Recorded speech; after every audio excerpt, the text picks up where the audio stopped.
저는 금속공예가 겸 장신구 작가로 활동하고 있는 조성호라고 합니다.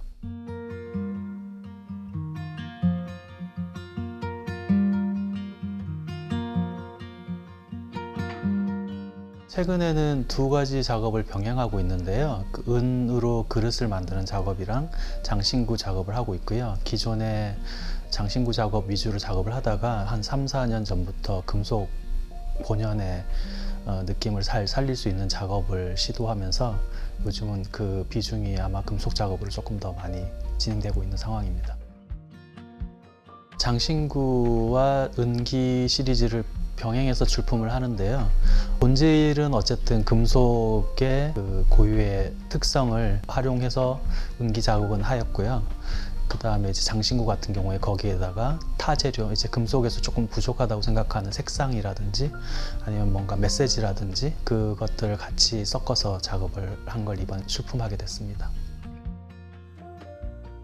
은기 같은 경우 최근에는 다양한 질감을 가지는 주물 그릇, 그러니까 특히 얇고 가벼운 주물 그릇이 지금까지 없었다는 거가 제 관심을 끌었고요. 이제 판 왁스를 이용해 가지고 하는 기법을 스스로 찾아내면서 그 작업들을 흥미롭게 진행하고 있는데, 그 질감 내는 기법들 중에 마지막으로 최근에 하고 있는 게 이제 탁본 시리즈로, 탁본을 활용해 가지고 이제 그 사물이라든지 아니면 물체라든지 뭐 아니면 자연물이 가지고 있는 질감을 그대로 옮겨오는 작업을 하고 있는데요. 이번에 출품하는 작업들은 다 나무의 질감을 옮겨온 작업들입니다.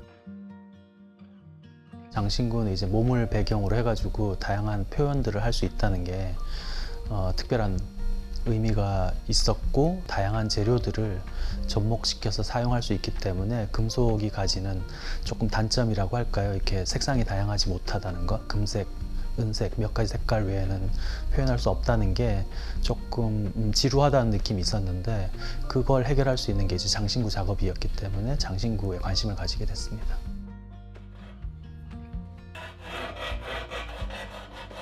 한동 운동하는 사람 정도는 아니지만 그래도 일상에서 폐 플라스틱에 대한 뭐 안타까움도 좀 있었고, 플라스틱이 또 색깔이 굉장히 저를 또 자극시켜서 금속으로 해결할 수 없는 그런 약간 색상적인 얘기들을 이걸로 충분히 커버할 수 있다는 거에서 작업을 하게 됐고요. 레고가 껴지기 위해서, 구조를 만들기 위해서 만들어진 그 형태, 그걸 우리가 평소에는 그냥 뒷면만 보면서 상상할 수밖에 없는데, 그게 단면으로 절단됐을 때 아, 이렇게 되어 있어서 얘네가 결합이 되는구나 생각해서 작업을 하게 됐고요. 신용카드를 이용한 작업은 적당한 두께의 플라스틱이 필요했었는데, 시각적으로 아름답게 만들어진 디자인인데 그게 그냥 한순간에 폐기되는 게 굉장히 아깝다고 생각했어요. 그걸 제 작업에 도입함으로써 아까 재료적 측면에서도 아니면 사람들의 노력, 뭐 디자인을 포함한 그 노력까지도 재활용할 수 있다는 생각에서 작업을 하게 됐습니다.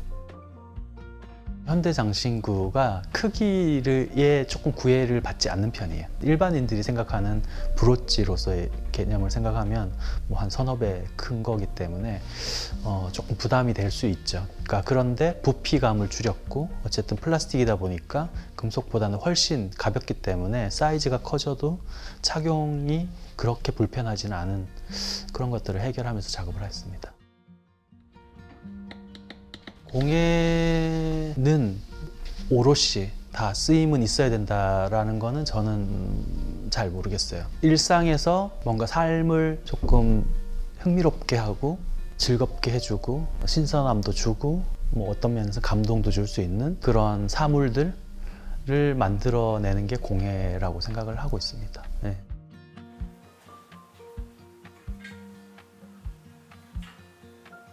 은기 같은 경우에는 어쨌든 이게 이렇게 얇은 주물이라는 걸 사실은 상상을 잘 못하실 것 같아요. 그래서 아, 이게 주물로도 이렇게도 만들어지는구나, 나무에서 이런 질감이 이렇게 옮겨올 수 있구나 라는 것들을 보시는 분들이 조금 흥미롭게 관찰하면서, 그러니까 조금 놀라움을 줄 수 있었으면 하는 생각에서 은기를 보셨으면 하고요. 장신구 같은 경우에 어쨌든 업사이클링한 재료들에 대해서 평소에는 애기들이 갖고 노는 아니면 내 지갑에 들어있는 유심히 보지 않았던 이런 플라스틱들이 이게 어떤 공예로서 아니면 장신구로서 의미를 가지고서 사용될 수 있다는 그런 것들을 좀 볼 수 있었으면 하는 기대를 하고 있습니다.